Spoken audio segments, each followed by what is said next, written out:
ओम भास्कराय नमः। हरे कृष्ण। आप सभी का दिन शुभ हो। आज दिनांक है 17 दिसंबर, दिन है बुधवार और आज है पौष मास के कृष्ण पक्ष की त्रयोदशी तिथि। और हर महीने की त्रयोदशी तिथि को भगवान शिव को समर्पित प्रदोष व्रत रखा जाता है। त्रयोदशी तिथि आज पूरा दिन रहने के बाद देर रात या कहें तो अगले दिन सुबह 2:32 पर समाप्त होगी। बुधवार को त्रयोदशी तिथि पूरा दिन रहने वाली है और आज ब्रह्म मुहूर्त सुबह 5:30 से 6:18 तक रहेगा। सूर्योदय होगा सुबह 7:05 पर, सूर्यास्त होगा शाम 5:40 पर और राहु काल दोपहर 12 बजे से 1:30 बजे तक रहेगा। विशाखा नक्षत्र शाम 5:11 तक रहेगा। बाद में अनुराधा नक्षत्र प्रारंभ हो जाएगा। सुकर्म योग दोपहर 2:17 तक रहेगा और इस बार गुरुवार को तड़के 2:32 से भद्रा काल भी लग रहा है, जिसका समापन गुरुवार को दोपहर 3:47 पर होगा।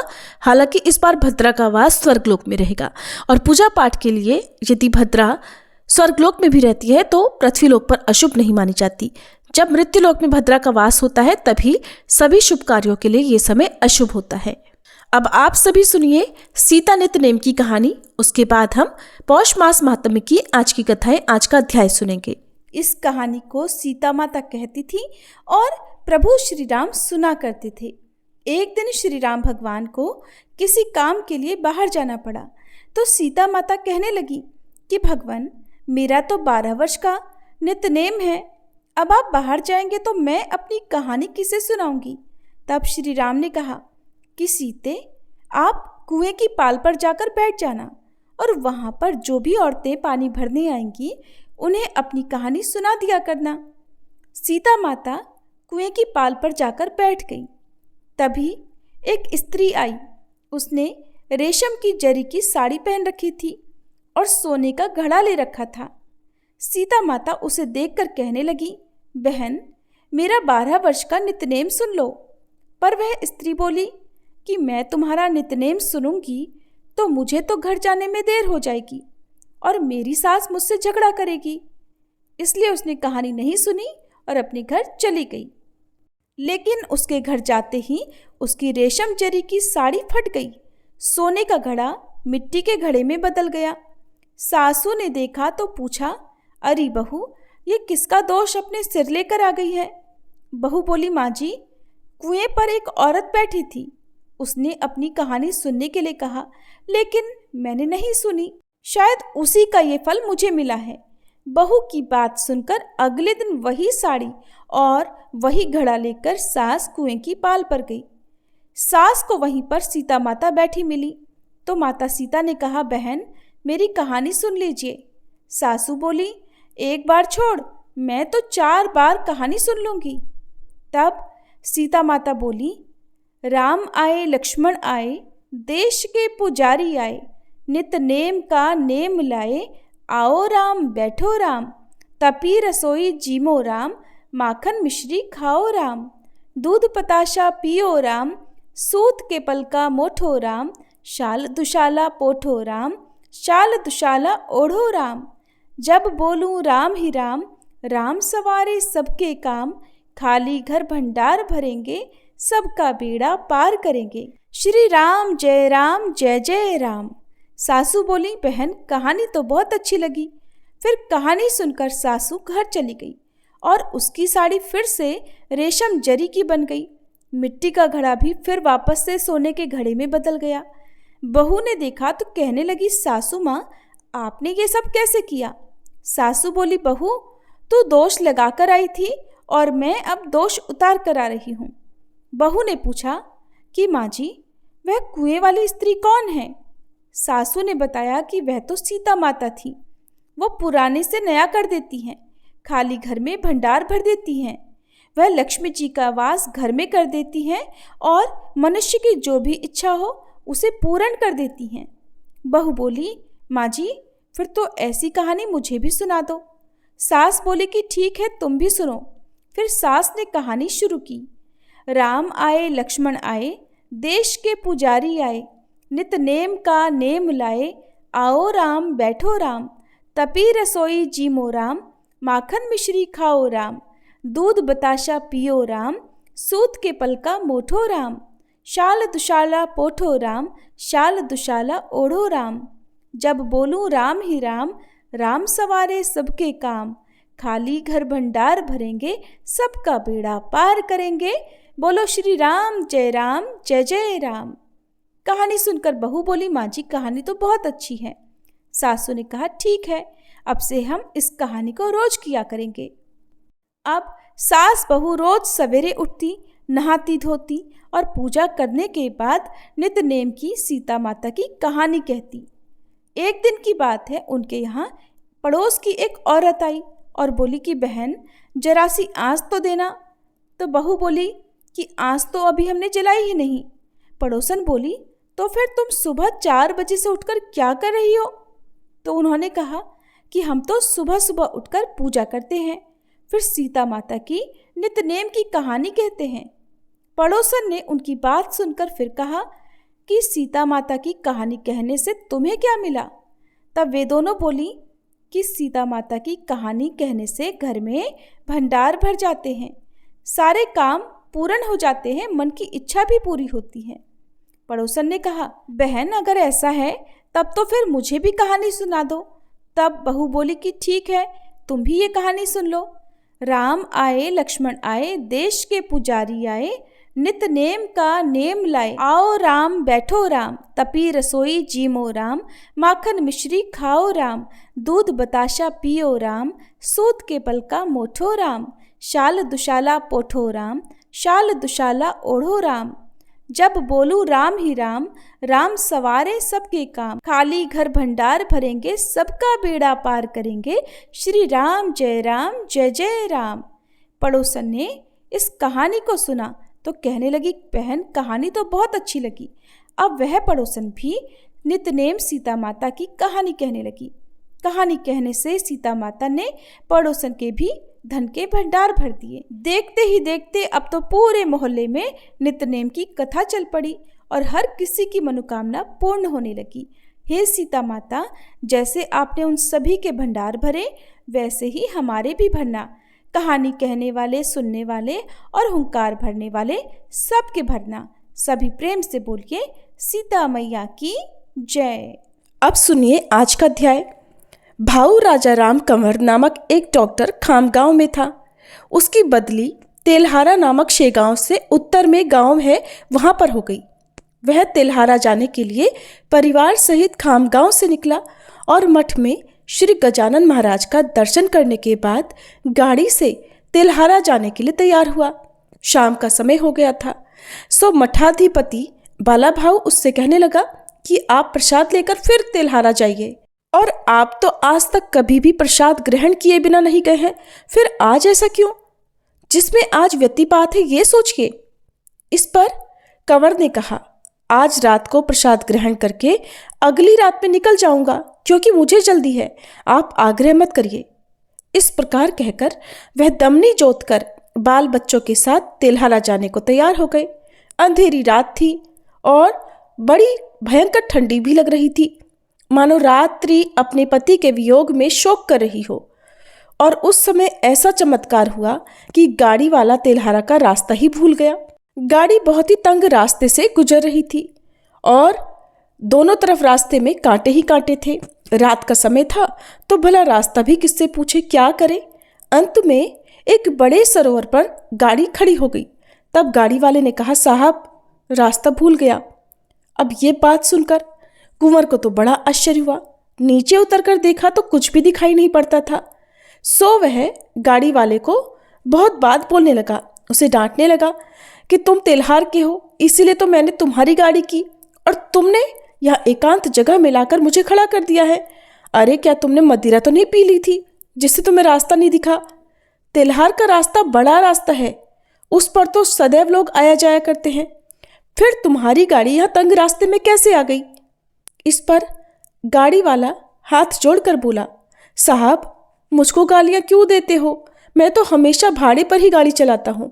रात दिन का मेरा तेल्हारा का रास्ता जाना पहचाना है और बैल भी कहीं नहीं मुड़े, सीधे यहीं पर आ गए, सरोवर देख कर रुक भी गए। ये सब कैसे हुआ मैं नहीं जानता साहब। तब कंवर मन ही मन समझ गया, हो न हो समर्थ का ही ये कृत्य है, क्योंकि मैं प्रसाद ग्रहण करके नहीं निकला और बाला भाऊ का कहना नहीं माना, उसी का ये नतीजा है। अब वह मन ही मन प्रार्थना करने लगा, हे गजानन, ये तो भयानक जंगल दिखाई पड़ रहा है, यहाँ आपके बिना मेरी रक्षा कौन कर सकता है। इतने में ही तालाब के दूसरी तरफ से घुंघरू घंटी की आवाज़ सुनाई पड़ी। तब डॉक्टर ने गाड़ीवान से कहा, ध्यान से सुनो, ये आवाज़ जहाँ से आ रही है उसी दिशा में अपने बैल को हाँको, प्रमुख रास्ता दूर नहीं होगा। ये सुनकर उसी आवाज़ की दिशा में दमनी लेकर बढ़ा। कांटे भरे रास्ते में किसी तरह से बैलों को हाँककर वह मेन रास्ते पर जा पहुंचा। डॉक्टर ने जब अन्य गाड़ी वालों से पूछा तो पता चला कि वह तो शेगांव की ही सीमा थी।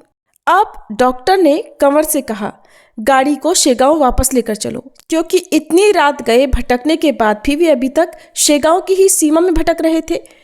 तो सूर्योदय के समय कंवर शेगांव पहुंचा। वहां जाकर सारा वृतांत बाला भाऊ से बताया। ये सुनकर बाला भाऊ ने कहा, व्यतिपात में आपको महाराज ने जाने ही नहीं दिया, ये ठीक हुआ। आज व्यतिपात का योग है, आज प्रसाद ग्रहण करके फिर कल तेल्हारा जाना, और प्रसाद का परित्याग तो भूल कर भी कभी भी नहीं करना चाहिए। आप समर्थ के भक्त हो, इसीलिए तो उन्होंने आपको बचा लिया और आपको वापस लेकर आ गए। मनुष्य के सारे प्रयास सफल ही होंगे ऐसा कोई निश्चय तो नहीं। संत के मन में जो होगा वही होकर रहेगा। इसीलिए महाराज के चरणों में श्रद्धा रखकर अब प्रसन्न हो जाओ, स्वस्थ हो जाओ। इस तरह कंवर फिर दूसरे दिन प्रसाद लेकर तेल्हारा गया। रतनसा नामक एक भावसार जाति का गृहस्थ था। उसका दिनकर नाम का 1 वर्ष का एक लड़का था। उसको मुडुदुस की बीमारी हो गई। ये सुखंडी रोग अक्सर बालकों को ही होता है और महाराष्ट्रीय भाषा में इसको सटवी भी कहते हैं। बच्चा उस रोग के कारण एकदम सूख गया था, केवल त्वचा रह गई थी। सारी अस्थियां अपना अस्तित्व त्वचा के बाहर से ले आने लगी। इसको सूखा रोग भी कहते हैं। बड़े बड़े वैद्य आए, किंतु कोई फायदा नहीं हुआ। उसे लगातार बुखार रहता, दूध पानी भी उसका छूट गया। वैद्यों ने रतनसा से कहा कि अब ये तुम्हारे हाथ नहीं लग सकता, इसका बचना तो मुश्किल है और इसे औषधि देना भी व्यर्थ है। साध्य साध्यता का विचार अवश्य करना चाहिए, भला कहीं समुद्र पर पुल बांध सकता है। ये बात सुनते ही रतनसा तो रोने लगा। अंत में उसने मन में विचार किया कि आखिरी उपाय करके देखने में कोई हर्जी नहीं। उस बच्चे की अवस्था देखकर घर के सभी लोग रोने लगे। उसके हाथ पैर ठंडे पड़ गए थे, नाड़ी छूट गई थी और आंखों की रोशनी बिल्कुल कमज़ोर हो गई थी। ऐसी अवस्था में रतनसा ने बच्चा अपने दोनों हाथों में उठाया, गजानन महाराज के द्वार पर रखा और संकल्प किया कि मेरा यह बालक रोगमुक्त हो गया तो मैं 5 रुपए का प्रसाद बांटूंगा। हे महाराज, आपने तो सबको सफलता दी, मैं आपका ही हूँ, मेरी उपेक्षा मत कीजिए, इस बालक पर कृपा कीजिए। अगर मेरा ये बालक आपके द्वार पर मर जाता है तो जान लीजिएगा कि सारे बराड़ में आपकी ही अपकीर्ति होगी और सारे लोग तो आज तक कहते आए हैं कि आपके चरण अमृत है। इस बालक पर भी कृपा करिए। मैंने निश्चय किया है कि मेरा ये बालक अगर नहीं उठा तो मैं भी आपके चरणों पर अपना सिर पटक पटक कर मर जाऊंगा। हे महापुरुष, मुझे इसके दुख में और कष्ट मत दीजिए। और फिर थोड़ी ही देर में ऐसा चमत्कार हुआ कि वह बालक हाथ पैर चलाने लगा, उसकी नाड़ी व्यवस्थित हो गई और वह रोने लगा। उसके अंदर इतनी कमजोरी हो गई थी कि वह रोना भी भूल गया था, वह रो तक नहीं सकता था। उसे रोता हुआ देखकर सबको बड़ा आनंद हुआ। भला समर्थ की कृपा होने पर दुख कैसे रह सकता है? भला सूरज के सामने अंधकार का रहना संभव है? दिनकर अब थोड़े ही दिनों में पूरी तरह स्वस्थ हो गया। इस प्रकार महाराज सत्य संकल्प दाता है। संतों की कृपा अनमोल होती है, उसका मूल्य कभी नहीं आंका जा सकता। राजा नामक कोल्हटकर का पुत्र संत कृपा का ही फल है। रामचंद्र पाटिल की चंद्रभागा नाम की एक पुत्री थी, जिसकी ससुराल लाडेगांव में थी। वो 18 वर्ष की थी और जब गर्भवती हुई तो बड़ी अद्भुत घटना घटी। प्रसव काल के समय स्त्रियों का दूसरा जन्म ही होता है और जनरीति के अनुसार चंद्रभागा को प्रसूति के लिए मायके शेगांव लाया गया। वहां पर उसे बड़ी भारी प्रसव पीड़ा होने लगी और उसे प्रसूति के ज्वर ने भी आक्रांत कर दिया। पाटिल ने कई बड़े डॉक्टरों से इलाज करवाया, लेकिन ज्वर में कोई लाभ नहीं हुआ।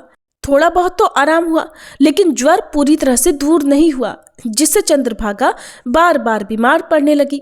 एक बार उसे उपचार के लिए अकोला लेकर गए तो वहां पर कुछ वैद्य बोले कि इसे तो नल संग्रहणी हो गई है, कईयों ने कहा उसे टीबी हो गई है। इस तरह किसी से भी निश्चित निदान नहीं हो पाया। अंत में पाटिल ने सोचा कि अब तो वैद्य गजानन ही है। औषधम जानवी तोयम वैद्यो नारायणो हरिहि, ऐसी कहावत है। उन्होंने कहा, आप इसे प्रतिदिन महाराज की भस्म लगाओ और महाराज का चरण तीर्थ पिलाओ, चाहे महाराज तारे या मारे, इसके सिवा अब कोई दूसरा उपाय नहीं बचा। पिता रामचंद्र पाटिल महाराज के बड़े निष्ठावान भक्त थे। अब धीरे धीरे उस लड़की को लाभ होने लगा जो कभी बिस्तर से उठ नहीं सकती थी। वो पैदल चलकर मठ में महाराज के दर्शन को आई। और ऐसा भस्म का अमिट प्रभाव है, जिसकी दृढ़ निष्ठा है उसको फल अवश्य ही मिलता है। इसलिए आप जिस भी देवता की पूजा करते हैं उस पर भक्त की दृढ़ श्रद्धा होना बहुत जरूरी है। रामचंद्र पाटिल की पत्नी जानकी बाई जो बड़ी सुलक्षणा थी, किंतु दैवयोग किसी को चूकता नहीं। बार बार उसके पेट में दर्द उठता था और वह वायुशूल था। बहुत सारी औषधियां दी गई, किंतु थोड़ी देर तो आराम मिलता, फिर बाद में पेट में दर्द होता ही होता था। अब यह स्थिति कई दिनों तक रही। अंत में उसका परिणाम यह हुआ कि वह वायु मस्तिष्क में प्रविष्ट होकर उन्माद में परिवर्तित हो गई। अब जिससे वह पागलों की तरह से आचरण करने लगी। वायु रोग ऐसे ही होते हैं, कभी कभी तो वो सो जाती तो कभी खाती ही रहती। कई लोग उसे देखकर कहने लगे, इसे तो पिशाच बाधा हो गई है। कुछ लोग कहने लगे, ये तो करनी का प्रभाव है, किसी ने कोई करनी कर दी है, कोई जादू टोना कर दिया है। जो सत्ताधीश होते हैं उनकी शत्रुता बहुत लोगों से भी होती है, सो दुर्बल शत्रु करनी टोना से अपना जोर बताते हैं। कई प्रकार की औषधि दी गई, ओझा लोगों को बुलाकर झाड़ फूंक भी करवाई गई। यहाँ तक कि कई तरह के डोरे धागे जानकी बाई के हाथ में बांधे गए, किंतु लाभ नहीं हुआ। पाटिल धनवान थे और अब इस रोग के कारण संकट में पड़ गए। उसका दाम्भिक लोग लाभ उठाकर उससे धन लूटा करते। जो जैसा भी उपाय बताता, पाटिल अपनी पत्नी को बचाने के लिए, उसे ठीक करने के लिए वही करते, लेकिन वो ठीक नहीं हुई। इस तरह से उपचार के नाम पर बहुत लोगों ने उनसे खूब रुपए लूटे। अंत में पाटिल ने विचार किया कि मैं गजानन पुत्र हूं और मेरी पत्नी तो उनकी बहू लगती है। अब ओझा तो गजानन ही है, दूसरे ओझा की कोई आवश्यकता नहीं। तब उन्होंने अपनी पत्नी से कहा, कल से तुम मठ में जाकर समाधि को प्रदक्षिणा करने लगो। वह पति का कहना मान गई। प्रतिदिन स्नान करके वह समाधि की परिक्रमा करने लगी। सच्चे मन से सद्गुरुनाथ की गई परिक्रमाएं सफल हो गई। अब उसका वात विकार नष्ट हो गया और वह बिल्कुल स्वस्थ हो गई। सच्चे संतों की सेवा कभी व्यर्थ नहीं होती, किंतु मनुष्य की निष्ठा बैठना बड़ा मुश्किल है। कई बार बहुत विश्वास करने के बाद, भक्ति करने के बाद भी जब फल नहीं मिलता तो लोग ये सोचते हैं कि इन भगवान में, इन संतों में तो कोई शक्ति ही नहीं है, तो दूसरे भगवान, दूसरे संतों की पूजा आरंभ कर देते हैं। और एक ही संत पर, एक ही भगवान पर जिनकी अटूट श्रद्धा निष्ठा होती है, चमत्कार भी उन्हीं के साथ होते हैं। इधर समर्थ के बाद बाला भाऊ गद्दी पर बैठे। महाराज के प्रताप से उनके भी कुछ थोड़े चमत्कार हुए। ये वैशाख वद्य षष्ठी को शेगांव में ही वैकुंठ को प्राप्त हुए। उनके बाद नारायण गद्दी पर बैठे। बाला भाऊ जब गए तो नारायण को नांदुरा गांव में स्वप्न पड़ा था। वो कथा भी सुनिए। स्वप्न में उनके महाराज बोले, अरे नारायण माली, तुम भाविक जनों की रक्षा करने शेगांव जाओ। ऐसा कहकर गजानन महाराज चले गए। ये सुनकर नारायण शेगांव आए। कुछ दिन इन्होंने भी अधिकार चलाया। फिर ये चैत्र शुद्ध षष्ठी को समाधि में लीन हो गए। अब एक बार की बात है, मंदिर में शिखर बांधते समय गवंडी के हाथ तले एक मजदूर काम कर रहा था। मिस्त्री को पत्थर देते समय उसका बैलेंस बिगड़ा और वह 30 फुट ऊंची से नीचे तांसे हुए पत्थर पर गिर पड़ा।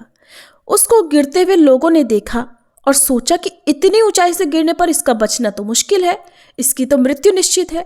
किंतु आश्चर्य की बात यह हुई कि उसे कहीं पर भी कैसी भी चोट नहीं आई। जैसे कोई सीढ़ियों से जमीन पर उतरता है, वैसे ही ठीक उस मजदूर का भी हुआ। उसने तो लोगों से कहा कि जब मेरा तोल गया तो किसी ने मेरा हाथ पकड़कर भूमि पर खड़ा कर दिया और भूमि पर मेरा पैर पड़ते ही वह अदृश्य हो गया। ये वृतांत सुनकर लोगों को बड़ा आनंद हुआ। समर्थ किसी का अभिशाप नहीं लेते। दैव योग से ही ये तेरे पतन का योग आया और इस समय साक्षात समर्थ के हाथ का स्पर्श तुझे हुआ। भला ऐसा किसी का भाग्य कहाँ। और फिर एक राजपूतनी जयपुर से शेगांव आई। उसको पिशाच बाधा थी। उसको जयपुर में दत्तात्रेय जी ने आने की सलाह दी कि इस रामनवमी के दिन तुम शेगांव जाओ। वहां पर संत गजानन महाराज जागृत देव हैं। वे तेरे पिशाच को मुक्ति देंगे। और ऐसा दृष्टांत होने पर अपने 2 पुत्रों को लेकर वह राजपूतनी शेगांव में आई। प्रतिपदा से ही उत्सव का आरंभ हुआ और नवमी में अपार जन समुदाय वहां इकट्ठा हो गया। बड़ी भारी भीड़ इकट्ठा हुई।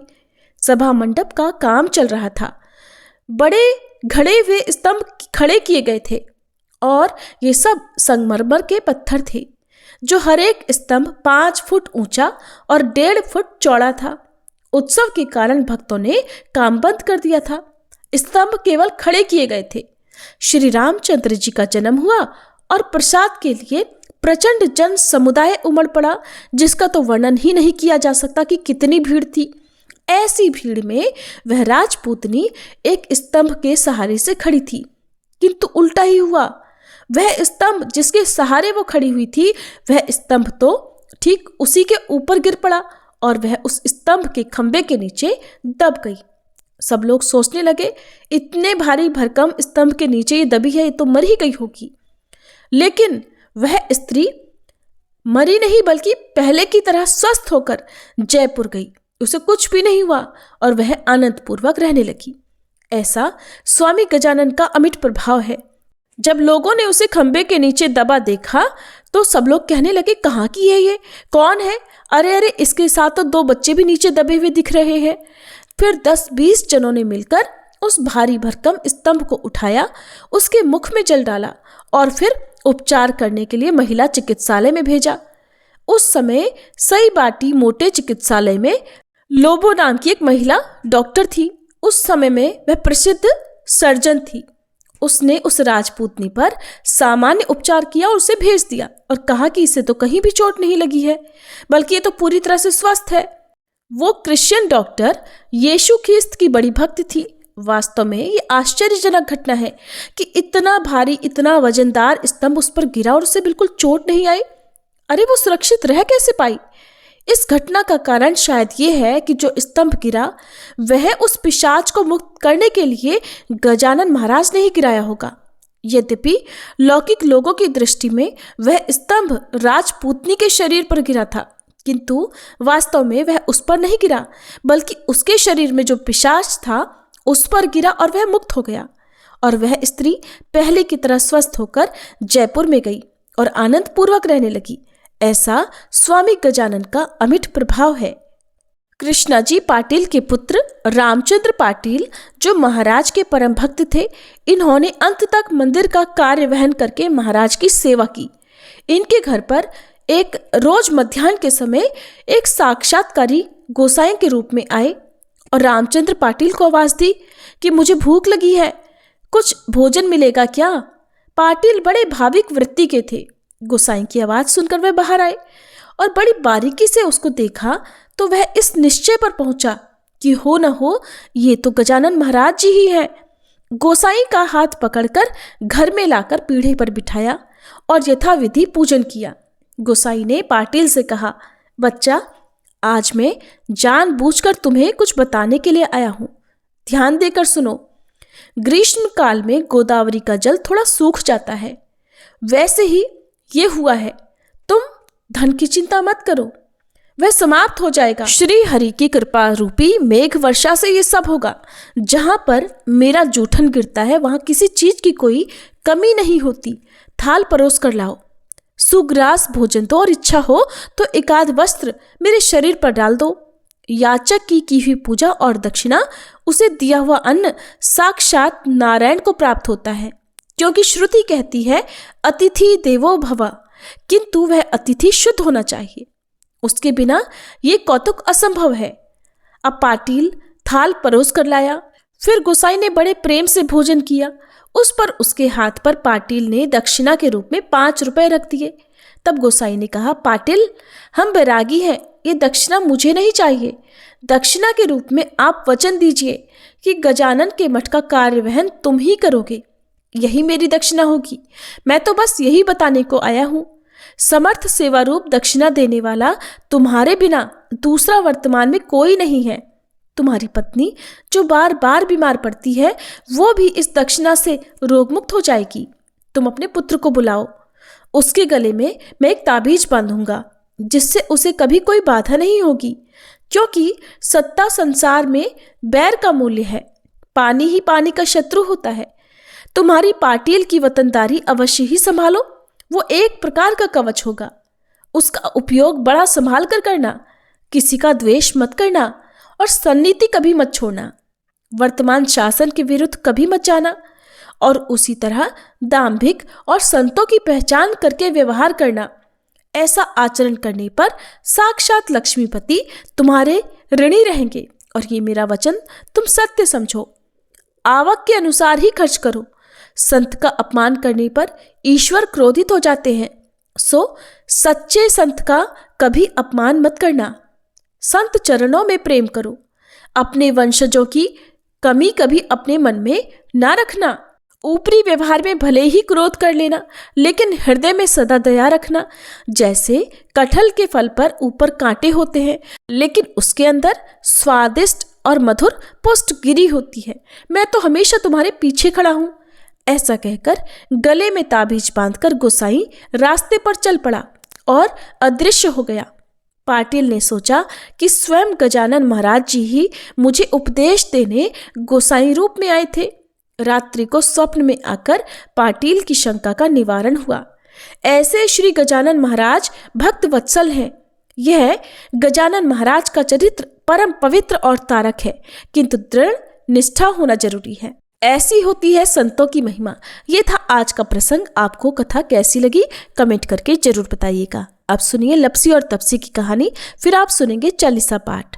एक बार एक लपसी था, एक तपसी था। तपसी हमेशा भगवान की तपस्या में लीन रहता था। लपसी रोजाना 1.25 सेर की लापसी बनाकर भगवान को भोग लगाकर जीम लेता था। एक दिन वे दोनों आपस में झगड़ा करने लगे। तपसी बोला, मैं रोज भगवान की तपस्या करता हूँ, इसलिए मैं बड़ा हूँ। लपसी बोला, मैं रोज भगवान को 1.25 सेर लापसी का भोग लगाता हूँ, इसलिए मैं बड़ा हूँ। नारद जी वहां से गुजर रहे थे। दोनों को झगड़ा करता देख उनसे पूछा कि तुम दोनों झगड़ा क्यों कर रहे हो। तब लपसी ने खुद को बड़ा होने का कारण बताया और तपसी ने भी खुद को बड़ा होने का कारण नारद जी को बताया। सुनकर नारद जी बोले, तुम्हारा फैसला तो मैं कर दूंगा। दूसरे दिन लपसी और तपसी स्नान कर अपनी रोज की भक्ति करने आए तो नारद जी ने छुपकर 1.25 करोड़ की एक एक अंगूठी उन दोनों के आगे रख दी। तपसी की नजर जब अंगूठी पर पड़ी तो उसने चुपचाप अंगूठी उठाकर अपने नीचे दबा ली। उधर लपसी की नजर भी अंगूठी पर पड़ी, लेकिन उसने ध्यान नहीं दिया और भगवान को भोग लगाकर लापसी खाने लगा। नारद जी जब सामने आए तो दोनों ने पूछा, बताइए नारद जी, हम दोनों में से कौन बड़ा है। तब नारद जी ने तपसी से खड़ा होने को कहा। वह खड़ा हुआ तो उसके नीचे दबी हुई अंगूठी दिखाई पड़ी। नारद जी ने तपसी से कहा, तपस्या करने के बाद भी तुम्हारी चोरी करने की आदत नहीं गई, इसलिए लपसी बड़ा है और तुम्हें तुम्हारी तपस्या का भी कोई फल नहीं मिलेगा। तब तपसी शर्मिंदा होकर क्षमा मांगने लगा। उसने नारद जी से पूछा, नारद जी, मेरी तपस्या का फल फिर मुझे कैसे मिलेगा। तब देवर्षि नारद जी ने बताया, अगर कोई गाय और कुत्ते की रोटी नहीं बनाएगा तो फल तुझे मिलेगा। अगर कोई ब्राह्मण को जिमाकर दक्षिणा नहीं देगा तो फल तुझे मिलेगा। अगर कोई साड़ी के साथ ब्लाउज नहीं देगा तो फल तुझे मिलेगा। अगर कोई दिए से दिया जलाएगा तो फल तुझे मिलेगा। अगर कोई सारी कहानी सुने लेकिन तुम्हारी कहानी ना सुने तो फल तुझे मिलेगा। उसी दिन से हर व्रत कथा और कहानी के साथ लपसी तपसी की कहानी भी सुनी और कही जाती है। श्री रवि हरत हो घोरतम अगणित किरण पसारी, वंदन करूं तब चरणन में अर्घ देऊं जलधारी। सकल सृष्टि के स्वामी हो सचराचर के नाथ, निस दिन होत तुमसे ही होवत संध्या प्रभात। जय भगवान सूरतमहारी, जय खगेश दिन कर शुभकारी।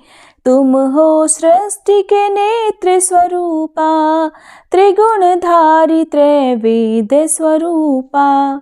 तुम ही करता पालक संहारक, भुवन चतुर्दश के संचालक। सुंदर बदन चतुर्भुजधारी, रश्मि रथी तुम गगन विहारी। चक्र शंख अरु श्वेत कमल धर, वर मुद्रा सोहत चोटे कर। शीश मुकुट कुंडल गलमाला, चारु तिलक तब भाल विशाला। सप्त अश्वरथ अति द्रुतगामी, अरुण साथी गति अविरामी। रक्त वरुण आभूषण धारक, अति प्रिय तोहे लाल पदारथ। सर्वात्मा कहे तुम्हें ऋग्वेदा, मित्र कहे तुमको सब वेदा। पंच देवों में पूजे जाते, मनोवांछित फल साधक पाते। द्वादश नाम जाप उद्धारक, रोग शोक अरु कष्ट निवारक। माँ कुंती तब ध्यान लगायो, दानवीर सूत कर्ण सो पायो।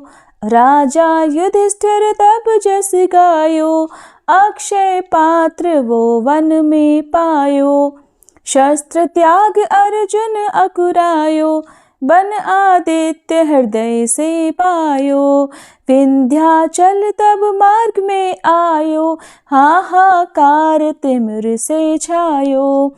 मुनि अगस्त गिरि गर्व मिटायो, निज तप बल से विंध्य नवायो। मुनि अगस्त तब महिमा गाई, सुमिर भये विजयी रघुराई। तोहे विरोक मधुर फल जाना, मुख में ली नहीं तोहे हनुमाना।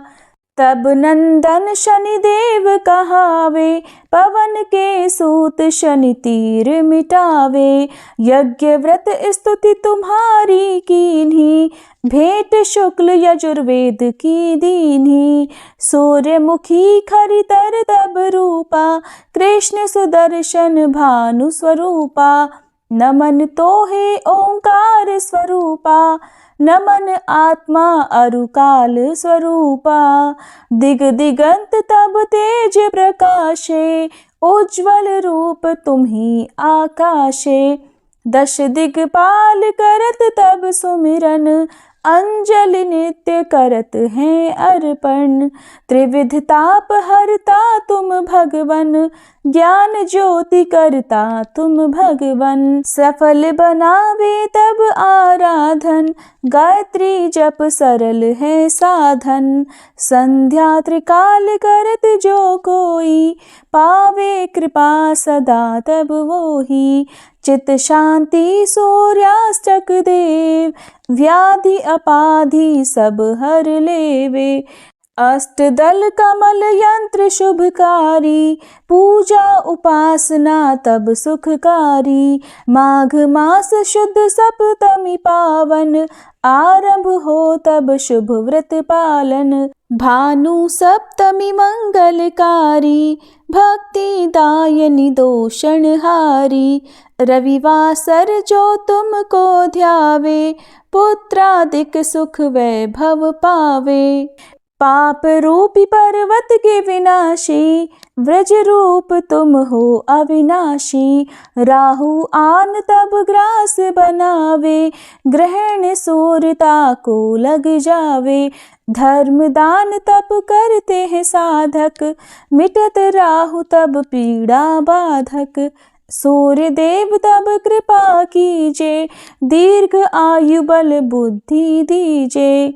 सूर्य उपासना कर नित ध्यावे, कुष्ठ रोग से मुक्ति पावे। दक्षिण दिशा तोरी गति जावे, दक्षिणायन वो ही कहलावे। उत्तर मार्गी तोरो रथ होवे, उत्तरायण तब वो कहलावे।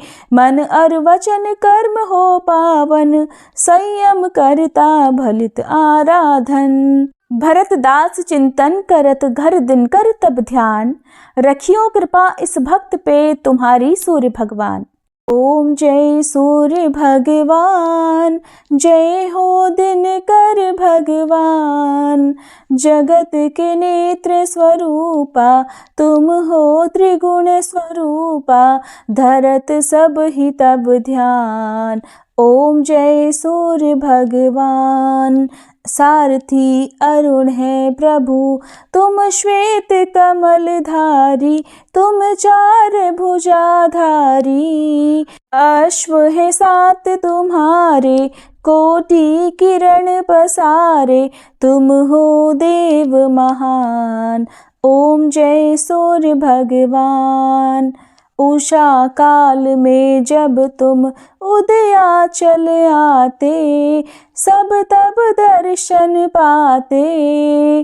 फैलाते उजियारा, जागता तब जग सारा। करे सब तब गुणगान, ओम जय सूर्य भगवान। संध्या में भुवनेश्वर अस्ताचल जाते, गोधन तब घर आते। गोधूली बेला में हर घर हर आंगन में, हो तब महिमा गान। ओम जय सूर्य भगवान। देव दनुज नर नारी, ऋषि मुनिवर भजते। आदित्य हृदय जपते, स्तोत्र ये मंगलकारी। इसकी है रचना न्यारी, दे नव जीवन दान। ओम जय सूर्य भगवान। तुम हो त्रिकाल रचयिता, तुम जग के आधार। महिमा तब अपरंपार, प्राणों का सिंचन करके। भक्तों को अपने देते, बल बुद्धि और ज्ञान। ओम जय सूर्य भगवान। भूचर जलचर खेचर, सबके हो प्राण तुम्ही। सब जीवों के प्राण तुम्ही। वेद पुराण बखाने, धर्म सभी तुम्हें माने। तुम ही सर्वशक्तिमान, ओम जय सूर्य भगवान। पूजन करती दिशाएं, पूजे दश दिक्पाल। तुम भुवनों के प्रतिपाल, ऋतुएं तुम्हारी दासी। तुम शाश्वत अविनाशी, शुभकारी अंशुमान। ओम जय सूर्य भगवान। ओम जय सूर्य भगवान। जय हो दिनकर भगवान। जगत के नेत्र स्वरूपा, तुम हो त्रिगुण स्वरूपा। धरत सब ही तब ध्यान, ओम जय सूर्य भगवान। ओम जय सूर्य भगवान। जय जय तुलसी भगवती सत्यवती सुखदानी। नमो नमो हरि प्रेसी श्री वृंदावन खानी। श्री हरि शीश विरजनी, देहु अमर वर अम्ब। जनहित हे वृंदावनी, अब न करहु विलंब। धन्य धन्य श्री तुलसी माता, महिमा अगम सदा श्रुति गाता। हरि के प्राणहु से तुम प्यारी, हरहि हेतु कीन्हो तप भारी। जब प्रसन्न है दर्शन दीन हो, तब कर जोरी विनय उस कीन्हो। हे भगवंत कंत मम होहु, दीन जानि जानि छाड़हु छोहु।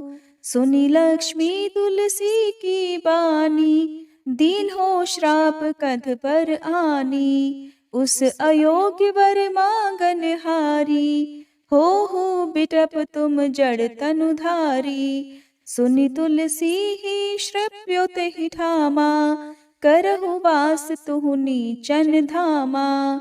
दियो वचन हरि तब तत्काला, सुनहु सुमुखि जानि होहु बिहाला। समय पाई ब्योहरो पाति तोरा, पूजहि आस वचन सत मोरा।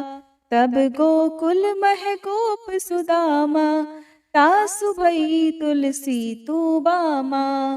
कृष्ण रास लीला के माही, राधे शक्यो प्रेम लखि नाही।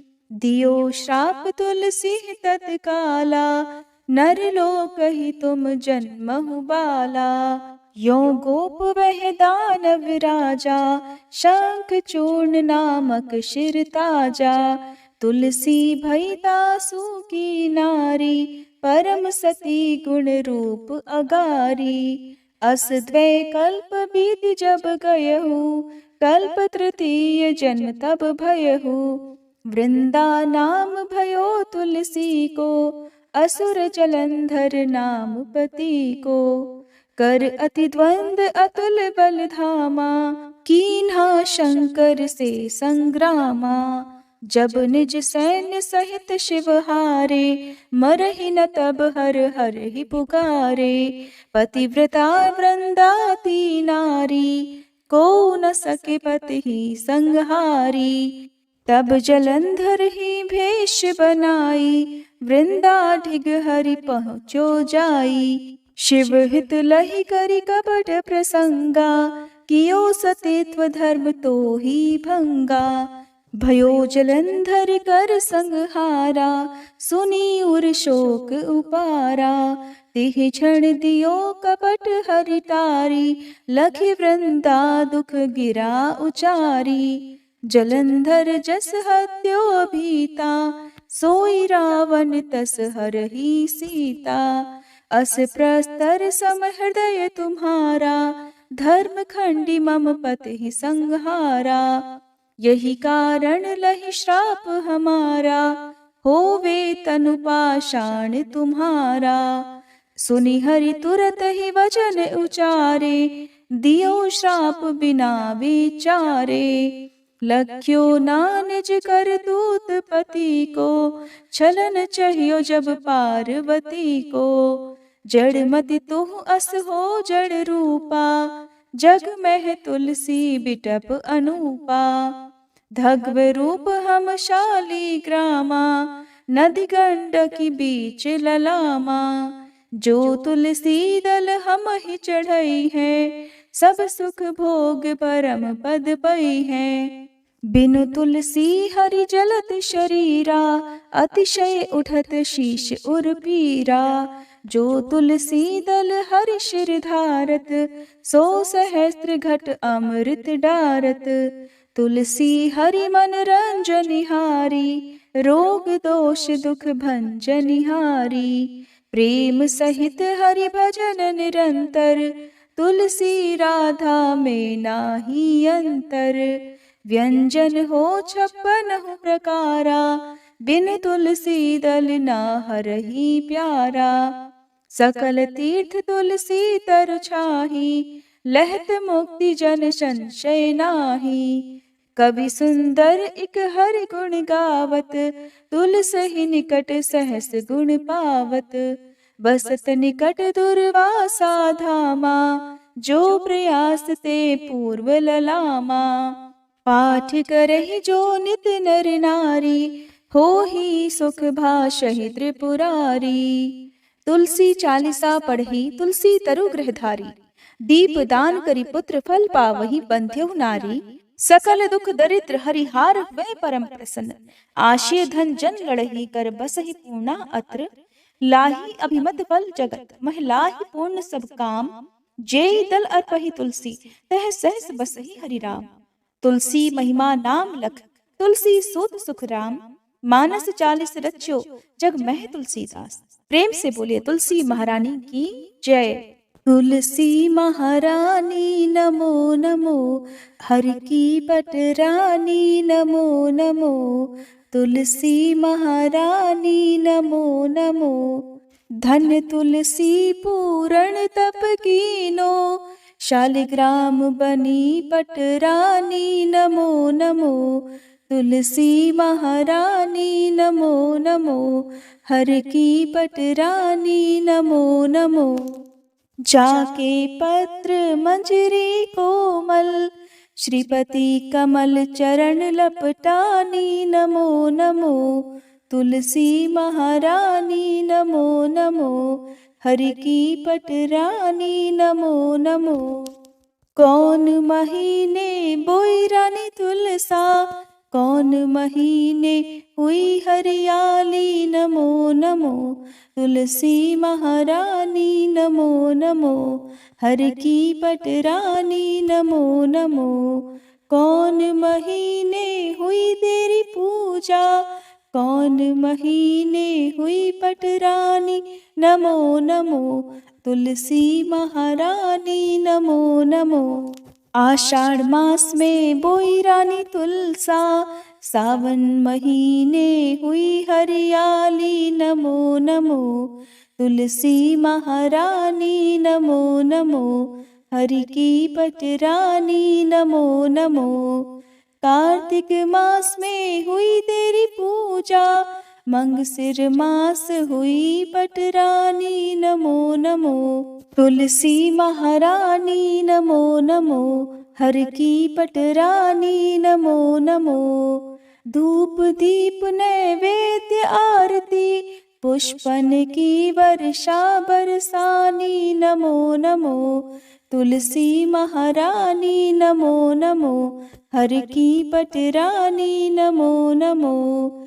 56 भोग 3600 व्यंजन, बिन तुलसी हरि एक न मानी नमो नमो। तुलसी महारानी नमो नमो, हरि की पटरानी नमो नमो। जो तुलसी को सवेरे गाए, श्री कृष्ण के दर्शन पाए नमो नमो। तुलसी महारानी नमो नमो, हर की पटरानी नमो नमो। जो तुलसी को दोपहर गाए, खीर खांड का भोग लगाए नमो नमो। तुलसी महारानी नमो नमो, हर की पटरानी नमो नमो। जो तुलसी को सांझ को गाए, श्री कृष्ण की आरती उतारे नमो नमो।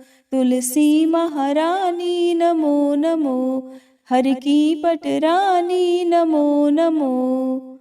जो तुलसी को रात को गाए, श्री कृष्ण के चरण दबाए नमो नमो।